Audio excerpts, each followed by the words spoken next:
உத்திராடம் நட்சத்திரக்காரங்க பார்த்தீங்கன்னா குறிப்பாக அந்த 1ஆம் பாதத்துக்கு பார்த்தீங்கன்னா அவ்வளோ அதிர்ஷ்டம் இருக்குது. அதிர்ஷ்டத்தை அள்ளி வழங்கக்கூடிய நட்சத்திரம் தான் உத்திராடம் 1ஆம் பாதம். அதே 2-3 பாதங்கள்லாம் பார்த்தீங்கன்னா இந்த காலகட்டத்தில் ஏண்டா வாழ்கிறோன்ற மாதிரி இருக்கும். ஏன்னா அந்த மாதிரி விஷயம். ஸோ உங்களுக்கு என்னென்னாக்கா பலனே இல்லை, நேராக போங்க, கடையில் ஒரு மொட்டையை போடுங்க, வந்துடுங்க, அவ்வளோதான். அப்படி இல்லையா ஏதாவது ஒரு கோயிலில் போய், குலதெய்வ கோயில் ஏதோ ஒரு கோயிலில் போய் ஒரு மொட்டையை போட்டுட்டு வந்துடுங்க. ஏன்னா இந்த காலகட்டம் வந்து அந்த அளவுக்கு சிறப்பான காலகட்டம் உங்களுக்கும் சொல்ல முடியாது. ஏன்னா நீங்களே போய் வழியே போய் எங்கேயாவது சிக்குவீங்க. சும்மா இருந்தால் கூட வா போகலாம் அப்படின்னு சொல்லி கூப்பிட்டு போய் உங்களை வந்து மொட்டை அடித்து அனுப்பிச்சுடுவாங்க. ஸோ அந்த மாதிரியான பிரச்சனைகள் சிக்கக்கூடிய ஒரு காலகட்டமாக இருக்குது. குறிப்பாக இந்த காலகட்டத்தில் நீங்கள் வழிபாடு செய்யணுன்னா எந்த செய்யலைன்னா இந்த காலகட்டத்தில் நீங்கள் என்னென்ன சித்தர் சமாதிகள் அந்த மாதிரி எங்கேயோ போகணுன்னு நினைப்பீங்க. ஆனால் தடை தாமதங்கள் பிரச்சனைகள் வந்து கொண்டே இருக்கும். குறிப்பாக இந்த காலத்தில் நீங்கள் கிரிவல பாதையெல்லாம் போகணுன்னு நினைக்கும் போதே போக முடியாது. அந்த அளவுக்கு பிரச்சனைகள் அழுத்தம் வந்து ஏற்படும். ஸோ உங்கள் வாழ்க்கையில் என்னென்னாக்கா எதிர்பார்க்காத திடீர் நிகழ்வுகள் எல்லாமே இருக்கும். அந்த அளவுக்கு நல்ல விஷயங்கள் நடக்குமானால் கொஞ்சமாக தான் நடக்கும். ஸோ அதனால் இந்த மாதத்தை கொஞ்சம் எப்படி கடந்து போகிறது தான் யோசிக்கணும். ஸோ பெட்டர் நீங்கள் சும்மா இருக்கிறதே, நீங்கள் வந்து உங்களுக்கு வடிவேல் காமியில் போய் சும்மா இருக்கிறதே எவ்வளோ பெரிய விஷயம் அப்படின்ற மாதிரி சும்மா இருக்கிறதே உங்களுக்கு ஒரு பரிகாரம் தான். அதனால் தயவுசெய்து 2, 3, 4 பாதமெல்லாம் தயவுசெய்து சும்மாவே இருங்க. நீங்கள் சும்மா இருக்கிறதுனால ஒன்றும் கெட்டு போயிடாது, உங்களுக்கு நல்லது. நீங்கள் எதாவது செய்ய போய் அதுவே பிரச்சனையாகி தேவையில்லாத இருக்குது, சும்மா இருக்குது பெஸ்ட்டு. நீங்கள் சும்மாவே இருங்க. நன்றி, வணக்கம். அனைவருக்கும் வணக்கம். நான் உங்கள் மோசஸ், உளவியல் ஜோதிடர், வாஸ்து கன்சல்டன்ட், சென்னையிலேருந்து. என் உயிரான ஈசனை முன்னிறுத்தி எவனார்களாலே அவன் தான் வணங்கி இந்த ஆவணி மாத பலன் இதை நம்ம பார்க்க போகிறோம். ஏன்னா இந்த ஆவணி மாதம் பார்த்தீங்கன்னு வச்சுக்கிங்களேன், காலபுருஷ தத்துவத்துக்கு 5ஆம் அதிபதியான சூரிய பகவான் தன் வீட்டிலேயே ஆட்சி பெறுவார். ஸோ அப்போ ஆட்சி பெறும்போது என்னென்னாக்கா இந்த பூர்வ புண்ணியம் என்பது இயற்கையாகவே இந்த காலகட்டத்தில் ரொம்ப செழிப்பாக இருக்கும், வளமாக இருக்கும் அப்படின்னு சொல்லுவாங்க. ஏன்னா நம்ம பூர்வ புண்ணியம் அப்படின்னோடனே உடனே நம்ம வந்து சொந்த ஊருக்கு தான் நினைப்போம். அப்படி கிடையாது. நமக்குள்ளேயும் ஒரு பூர்வ புண்ணியம் இருக்குது, நம்ம உடம்புக்குள்ளேயும் ஒரு பூர்வ புண்ணியம் தன்மைகள் இருக்குது.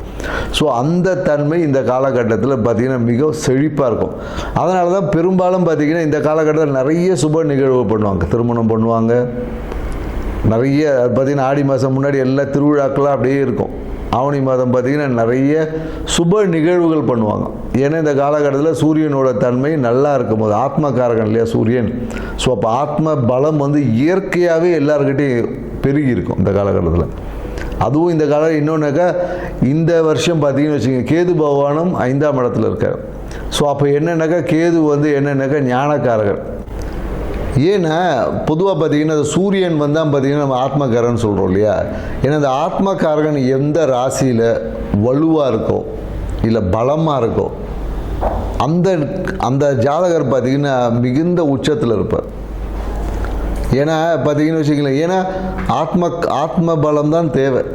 அதுக்காக தான் ஆன்மீகத்தை நம்ம நாடுறோமே. ஏன்னா இன்றைக்கி நிறைய பேர் ஆன்மீகத்தை எதுக்கு போகிறோன்னே தெரில. நம்மளோட ஆத்ம பலத்தை அதிகரிக்கிறதுக்கு தான் நம்ம இன்றைக்கி ஆன்மீகம் இந்த பரிகாரம்லாம் செய்கிறோம் இல்லையா. இது எல்லாமே உங்களோட ஆத்ம பலத்தை இன்க்ரீஸ். அப்படி இருக்கக்கூடிய சூரிய பகவான் இந்த ஆவணி மாதத்தில் அவர் சொந்த வீட்டில் இருந்து அப்படியே ஒரு ஆட்சி பண்ணும் போது எப்படி இருக்குன்னு பாருங்கள். அதனால தான் இந்த காலகட்டம் நிறைய சுப நடக்கும் போது அது எல்லாமே வெற்றி, காரிய சித்தி, நிறைய பேர் இடம் வாங்குவாங்க. அதனால தான் பார்த்தீங்கன்னா இந்த காலத்தில் இன்னொரு விஷயம் இருக்குது. ஆவணி மாதத்தில் பார்த்திங்கன்னா விநாயகர் சதுர்த்தி. இந்த காலத்துலேருந்து அந்த விழா கோலங்கள் எல்லாமே தொடங்கும். அது வரையும் பார்த்திங்கன்னா ஒரு இந்த மந்தமாக போயிட்டு இருந்தது. இது பார்த்திங்கன்னா விநாயகர் சதுர்த்தி, அதுக்கப்புறம் பார்த்திங்கன்னா ஆயுத பூஜை, அப்புறம் தீபாவளி, அப்படியே பார்த்திங்கன்னா விழாக்களாக அப்படியே வரும். இனிமேல் ஒவ்வொரு மாதமும் பார்த்திங்கன்னா விழாக்கள், இந்த புரட்டாசி மாதத்தை தவிர்த்து. ஏன்னா ஆத்மகாரகன் எந்த ஜாதகத்தில் நல்ல வலுவாக ஸ்ட்ராங்காக இருக்கோ அவங்க தான் உச்சம். ஏன்னா சூரியன் தான் பார்த்திங்கன்னா நம்ம பெரும்பாலும் அந்த அரசியலுக்கு சொல்லுவோம், மருத்துவக்காரகனும் சூரியன் தான். ஸோ அதனால தான் எந்த ஒரு ஜாதகத்தில் சூரியன் வலுவாக இருக்கோ அவங்க நல்ல ஒரு ஃபேமஸ் டாக்டர் ஆவாங்க. அது 2ஆம் அதிபதியோட இல்லை 10ஓட தொடர்பு வரும்போது பார்த்திங்கன்னா மருத்துவத்தில் சூப்பராக இருப்பாங்க. அதே போல் சூரியன் வலுவாக இருக்கிறவங்க பார்த்திங்கன்னா தொட்டாவே குணமாகக்கூடிய கைராசி டாக்டர்லாம் சொல்லுவோம் இல்லையா. அவர் படித்து கூட இருக்க மாட்டார், சும்மா R&D படிச்சிருப்பார், இல்லைன்னா அந்த ஒரு கம்பவுண்டராக கூட இருந்திருப்பார். அவர் பார்த்திங்கன்னா சும்மா ஏதோ ஒரு விஷயம் சொல்லுவார், நடந்துடும்.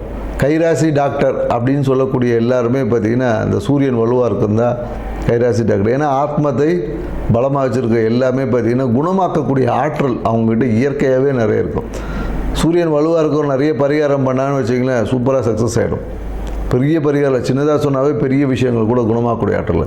அப்படி இருக்கக்கூடிய சூரிய பகவான் இருக்கக்கூடிய இந்த ஆவணி மாதத்தில் பார்த்திங்கன்னா மிகுந்த நற்பலங்களை கொடுக்கும். ஆன்மீக நாட்டம் அதிகமாகவும், குறிப்பாக என்னென்னாக்கா இந்த கேது கூட இருக்கிறதுனால நிறைய என்னென்னா அந்த குழந்தை பேருக்கான விஷயங்கள், குழந்தை பேர் இன்மை, இந்த மாதிரியான விஷயங்கள் எல்லாமே ஒரு மாற்றத்தை கொடுக்கக்கூடிய விஷயமா இருக்கும். அந்த விரக்தி தன்மை, எனக்கு கேது எப்போதும் பார்த்திங்கன்னா ஒரு விரக்தி கொடுப்பார். ஏன் அது விரக்தி கொடுப்பார்னா அனுபவம் கிடைச்சாதான் அறிவு வளரும், ஞானம் கிடைக்கும், சும்மா வராது இல்லையா. ஸோ அதனால் அந்த கேது பகவான் வந்து நமக்கு ஞானத்தை கொடுப்பதற்காக சில படிப்பினையை கொடுப்பார். அதை தான் நம்ம இங்கே விரக்தி, எனக்கு அது நடக்கலை அப்படி இப்படின்னு நம்ம சொல்லிட்டு கிடப்போம். ஸோ இந்த தன்மைகள் உள்ள இந்த ஆவணி மாதத்தில் ஒவ்வொரு ராசிக்கும் என்ன மாதிரியான பலன்கள் கொடுக்க போகுது அப்படின்றத இந்த வீடியோவில் பார்க்க போகிறோம். வாங்க வீடியோக்குள்ளே போகலாம். மகர ராசி. மகர ராசி பார்த்திங்கன்னா சரி, கால புருஷ தத்துவத்துக்கு 10வது ராசி. ஏன்னா இது கர்ம ராசின்னு சொல்லுவாங்க. ஆக்சுவலி மகர ராசி பார்த்திங்கன்னா கர்ம ராசி, ஏன்னா கர்மங்களை நீக்கக்கூடிய ராசி தான் மகர ராசி. ஸோ எந்த ஒரு கிரகம் மகரத்தில் இருக்கோ அந்த கிரகம் சார்ந்த கர்மங்களை ஜாதகர் நீக்குவார், இல்லை நீக்கப்படும் என்பது தான் நாம் சொல்லக்கூடிய ஒரு விஷயமா இருக்குது. ஸோ இப்படி உள்ள மகர ராசிக்காரங்களுக்கு இந்த ஆவணி மாதம் பலம் எப்படி இருக்குன்னா வரும். ஏன்னா ராசி அதிபதியான சனி பகவான் பார்த்திங்கன்னா வக்கரம் அடைஞ்சிருக்கார், 3ஆம் இடம். இப்போ தான் 7.5 சனி முடிஞ்சுது. ஒரு நிம்மதி பெருமூச்சு விட்ட மகர ராசிக்காரர்களுக்கு இல்லை நான் திரும்பி வந்துட்டேன் அப்படின்ற மாதிரியான ஒரு தோரணை இருக்கும். ஆனால் பாதிப்புகள் இருக்காது. அதுதான் நம்ம சொல்கிறோம். ஒரு தோரணை என்பது இருக்கும், பாதிப்புலாம் எதுவும் ஏற்படாது. இவ்வளோ நாள் நல்லா போயிட்டு இருந்த விஷயம் அப்படியே ஒரு ரிவர்ஸ் ஆகும். திருப்பி முதல்லேருந்து இந்த பரோட்டா கதை மாதிரி தான், மறுபடியும் ஒன்றுலேருந்து ஆரம்பிக்கலாமா அப்படின்ற மாதிரியான ஒரு சூழல்கள் எல்லாமே ஏற்பட்டிருக்கும். தனம் சார்ந்த விஷயத்தில் சிறப்பாக இருக்கும். தனம் வந்து பொருளாதாரம், தனம் இதில் பார்த்திங்கன்னா எந்த ஒரு பிரச்சனையும் இல்லை, பிரம்மாண்டமாக இருக்கும். ஏன்னா 2ல் ராகு பகவான் இருக்கார். இப்போ நீங்கள் என்ன பண்ணணுன்னா இருக்கிற காசை பத்திரப்படுத்திக்க தான் பார்க்கணுமே தவிர எங்கேயாவது போடுவோம் ஏதாவது ஒன்று பண்ணுவோம் அப்படின்லாம் யோசிக்கக்கூடாது. இருக்கிறதை தற்காத்து கொள்வதற்கான வேலை என்னவோ அதை தான் பார்க்கணும். ஏன்னா உங்கள் காசை பிடுங்கிறதுக்கு எல்லாம் தயாராக இருப்பாங்க, சூழ்நிலைகள்லாம் தயாராக தான் இருக்குது. ஸோ அதனால் உங்களுடைய தனத்தை இந்த காலகட்டத்தில் தற்காத்து கொள்ளுங்கள். இதுதான் மகர ராசிக்கு நாம் சொல்கிறது. மேலும் என்னென்னாக்கா காதல் செய்யக்கூடிய மகர ராசிக்காரர்களான இந்த காலகட்டத்தில் காதல் வந்து மகிழ்ச்சிகரமாக இருக்கும். அதே போல் திருமணம் சார்ந்த விஷயத்தில் பார்த்திங்கன்னா சிறிய தடைகள் வந்து சரியாகும். குறிப்பாக அந்த மாமன்ற உறவுனால ஒரு சின்ன பிரச்சனை, மாமா வந்து இல்லை எங்கள் மாமா ஒத்துக்க மாட்டேன்றாரு, அந்த மாதிரிலாம் வரும். வந்துட்டு அதுக்கப்புறம் மாமாவே ஒத்துப்பார். ஸோ அதனால் அதெல்லாம் ஒன்றும் பிரச்சனை இல்லை. திருமணத்திற்காக எடுத்த நிகழ்வுகள் எல்லாமே சாதகம் வரும். அதே போல் அப்பாலாம் பார்த்தீங்கன்னு வச்சுக்கோங்க பிரச்சனையாக இருப்பார். என் பையனுக்கு வந்து நான் அந்த மாதிரி ஒரு வரனை பார்த்தேன், என் பொண்ணுக்கு இந்த மாதிரி ஒரு வரன் வேணும், நான் அவங்க அப்படி இருப்பாங்க இப்படி இருப்பாங்கலாம் சொல்லி இந்த டைலாக்லாம் பேசிட்டு திருமணத்தை கெடுக்கிறதுக்கான வாய்ப்புகள் எல்லாமே இருக்குது. குறிப்பாக இந்த காலகட்டத்தில் என்னென்னாக்கா மகர ராசிக்காரன் வந்து அப்பாவோட திருமணம் அந்த பொண்ணு பார்க்க விஷயத்துக்கு கூட்டினே போகக்கூடாது. கூப்பிட்டு போனீங்கன்னா அவருடைய சுய புராணத்தை பேசி நடக்கக்கூடிய நிகழ்வுலாம் கெடுத்துக்கிறதுக்கான வாய்ப்புகள் வந்து அதிகமாக இருக்குது. ஸோ மகர ராசிக்காரங்கள் தான் இந்த காலகட்டத்தில் கொஞ்சம் இந்த ஆவணி மாதத்தை கொஞ்சம் எச்சரிக்கையாக கையாளணும். ஏன்னா இவங்களுக்கு பார்த்திங்கன்னா ஏற்கனவே நம்ம என்ன சொல்ல மகராசிக்காரங்களுக்கு வந்து மொட்டை அடிப்பு தான் பரிகாரம்னே சொல்லியிருக்கோம். நிறைய மகராசிக்காரன் மொட்டை அடிச்சிருப்பாங்க. ஏதாவது குலதெய்வ கோயிலுக்கு இல்லை இஷ்டதெய்வ கோயிலில் போய் ஒரு மொட்டை அடிச்சிருப்பாங்க, இல்லை சித்தர் வழிபாடுகளை செஞ்சுருக்கக்கூடிய வாய்ப்புகள் எல்லாமே இருக்குது. மேலும் இந்த காலகட்டத்தில் என்னென்னாக்கா அரசு சார்ந்த விஷயத்தில் ஒரு நெருக்கடிகள்லாம் ஏற்படும். கவர்மெண்ட்டுக்கு டேக்ஸ் பே பண்ணால் பெனால்ட்டி கட்டுறது, இல்லை அந்த மாதிரியான சிறு பெனால்ட்டி, இல்லை வண்டியிலே போயிட்டுருப்பாங்க, லைசன்ஸ்லாம் வச்சுன்னு இருப்பாங்க, இருந்தாலும் காசை கொடு, ஏன்னா இவர் வீட்டில் வச்சுட்டு போயிருப்பார் லைசன்ஸை. ஸோ இந்த மாதிரியான விஷயங்கள் அரசு சார்ந்த விஷயத்தில் சிறு சிறு பெனால்ட்டி எல்லாம் வர வாய்ப்பு இருக்குது. ஸோ அதனால் கொஞ்சம் கவனமாக இருந்துங்க. டாக்குமெண்ட்ஸ் எல்லாமே பக்காவாக வச்சுங்க. அரசு சார்ந்த விஷயத்தில் கொஞ்சம் சரியாக இருந்துங்க. அரசியல்வாதியாக இருந்தாங்கன்னா கண்டிப்பாக இந்த காலகட்டத்தில் ஏதாவது ஒரு கேஸில் மாட்டுவதற்கான வாய்ப்பெல்லாம் இருக்கும்.